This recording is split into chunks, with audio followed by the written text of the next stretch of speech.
केंद्र सरकार के गृह मंत्री माननीय अमित शाह जी का ये बयान बहुत ही ऊंची हरकत है, दुर्भाग्यपूर्ण है। जितनी भी निंदा किया उतना कम है, क्योंकि उनका ये बयान सीधे सीधे इस देश के करोड़ों करोड़ों वंचितों, उपेक्षितों, आदिवासियों, दलितों, पिछड़ों, महिलाओं, अल्पसंख्यकों के मसीहा के रूप में उनको लोग मानते हैं। उन पर यह टिप्पणी करना ये न केवल डॉक्टर अंबेडकर का अपमान है, बल्कि इस देश के करोड़ों करोड़ों दलितों, वंचितों, पिछड़ों, गरीबों, अल्पसंख्यकों का भी अपमान है। यद्यपि भाजपा और आरएसएस एंड कंपनी शुरू से ही डॉक्टर साहब बाबा भीमराव अंबेडकर जी के विरोध में आग उगलती रही है और पार्लियामेंट में उनका ये वक्तव्य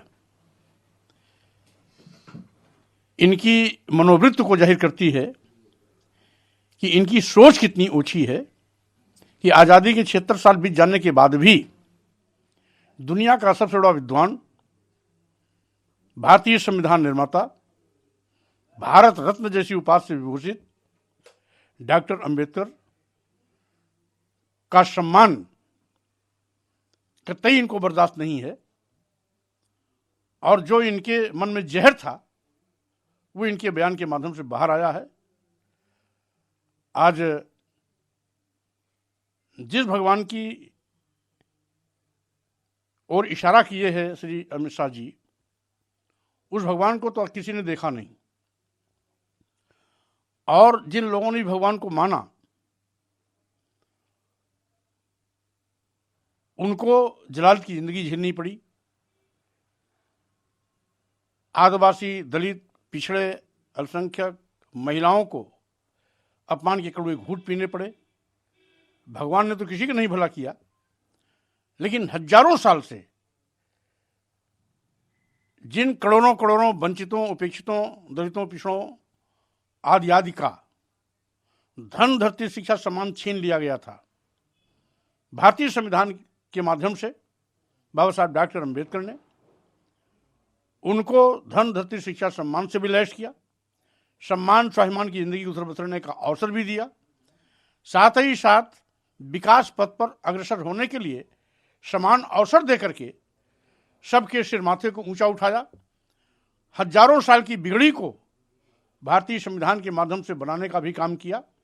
इसलिए सही मायने में इस देश के दलितों, पिछड़ों, आदिवासियों, गरीबों, मजदूरों, किसानों, अल्पसंख्यकों और महिलाओं के सही मायने में मसीहा या भगवान अगर कोई है तो डॉक्टर अंबेडकर है, इसके सिवाय और कोई नहीं। एक और बड़ा अहम सवाल है सर, आपके बीच में भागवत ने भी एक बयान दिया है, जिस तरह से मंदिर और मस्जिद को लेकर के तमाम मस्जिदों में खुदाई चल रही है, उसको लेकर के उन्होंने एक बड़ा बयान दिया। उन्होंने कहा कि अयोध्या में राम मंदिर बनने के बाद कुछ लोग ऐसे मुद्दों को उछालकर खुद को हिंदुओं का नेता साबित करना चाहते हैं। हालांकि भगवान ने ये बयान किसी के लिए बगैर दिया है और ये पाना मुश्किल है कि उन्होंने बताया कि किसी, कुल मिलाकर उन्होंने ये बात कही कि जिस तरह से ये बयान अयोध्या के मंदिर के बाद से तमाम लोग खुद को हिंदुओं का नेता बताकर मस्जिदों की खुदाई करवाना चाह रहे हैं। इस बात को मैं बहुत पहले कह चुका हूं कि इस देश में अमन, चैन, सांप्रदायिक सद्भाव, भाईचारा बनाए रखने के लिए 15 अगस्त 1947 के दिन धार्मिक स्थलों की जो भी यथास्थिति रही है, हूबहू हमें उसे स्वीकार करना चाहिए और प्लेसेस ऑफ वर्शिप एक्ट 1991 में वो भी इसी बात को सूचित करता है कि हमारा देश धर्मनिरपेक्ष देश है। विभिन्न प्रकार के धर्म, संप्रदाय, पंथ, वर्ग, वर्ण, जाति के लोग रहते हैं। ये सद्भाव बना रहे, भाईचारा बना रहे, इसलिए भी हमें 15 अगस्त 1947 के दिन को स्वीकार करना चाहिए और जिन धार्मिक स्थलों की जो भी यथास्थिति थी हूबहू बिना उसमें रंच मात्र अदले बदले स्वीकार करना चाहिए।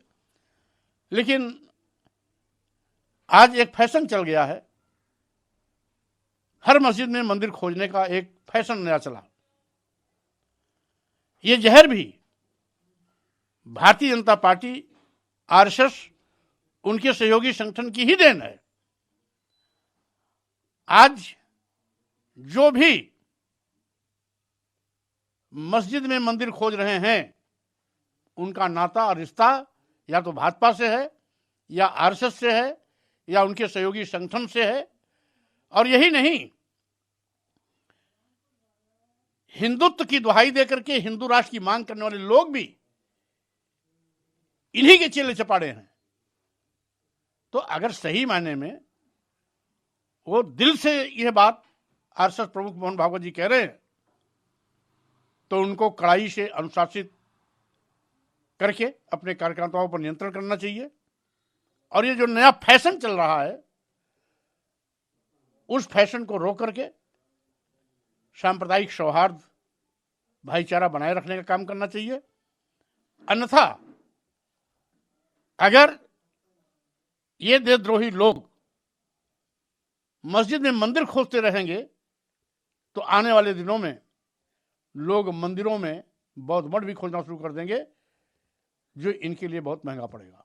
तो मोहन भागवत जी ने अब जो बयान दिया है तो कहीं तो आपको नहीं लगता है बेहतर? स्वाभाविक रूप से हमने तो कहा कि उनका बयान सराहनीय तो है, लेकिन मस्जिद में मंदिर खोजने वाले हैं कौन? वो भाजपा के ही हैं। आरएसएस भाजपा को नियंत्रित करती है।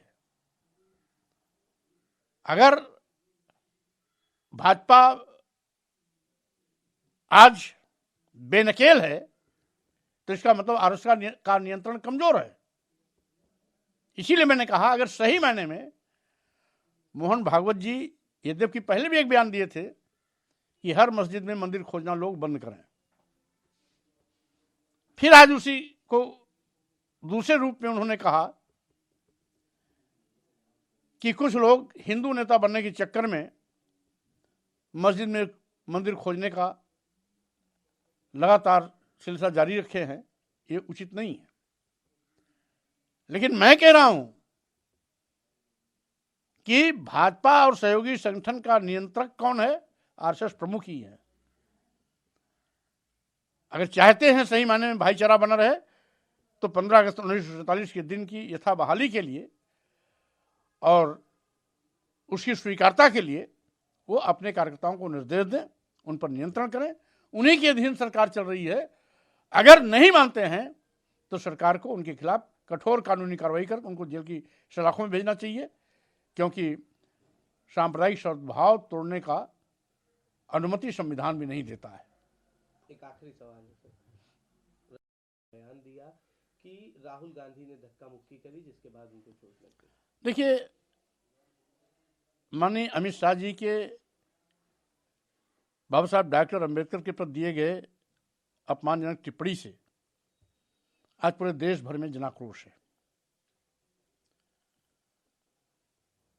अपनी उस गलती पर प्रायश्चित करते या माफी मांगते, इसके बजाय एक तो चोरी, दूसरे सीना जोरी, एक तो बाबा साहब का अपमान और दूसरे सत्ता पक्ष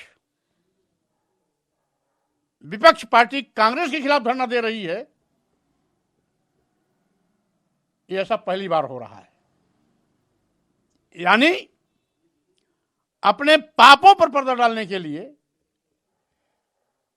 कांग्रेस के खिलाफ धरना देना, वो भी पार्लियामेंट के गेट के सामने, एक ऊंची हरकत है। उन्होंने पार्लियामेंट की गरिमा गिराई, संसदीय परंपराओं की गरिमा गिराई, लोकतंत्र की गरिमा गिराई। और धरना देना ही था कांग्रेस के खिलाफ, तो कांग्रेस कार्यालय के सामने क्यों नहीं दिया? पार्लियामेंट के गेट पर धरना देकर के विपक्षी पार्टी के सांसदों को पार्लियामेंट के अंदर जाने से रोकने का दुस्साहस किया। और सही मायने में जो कुछ भी हुआ वो टीवी के माध्यम से हम सभी लोगों ने देखा।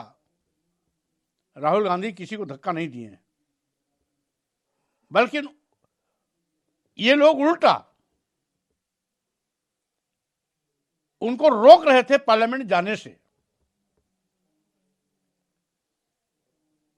पीछे से कुछ धक्का दिए जिसमें राहुल जी अपने को भी नहीं संभाल पाए, पीछे के धक्के से वो आगे बढ़े और इसमें भाजपा के लोग उनको रोकने का प्रयास किए। उस भाजपा के पीछे धक्का मुक्की में वो गिरे सांसद। राहुल गांधी सब धक्का कहां दिए? और वैसे भी राहुल गांधी का आचरण आज तक छिछोड़ेपन का नहीं रहा है। उन्होंने इस प्रकार की ओछी हरकत कभी नहीं की है। राहुल गांधी सपने में भी किसी को धक्का दे ही नहीं सकते हैं। तो स्वाभाविक रूप से भाजपा अपने पापों को छिपाने के लिए तरह तरह के तिकड़म और बहानेबाजी कर रही है।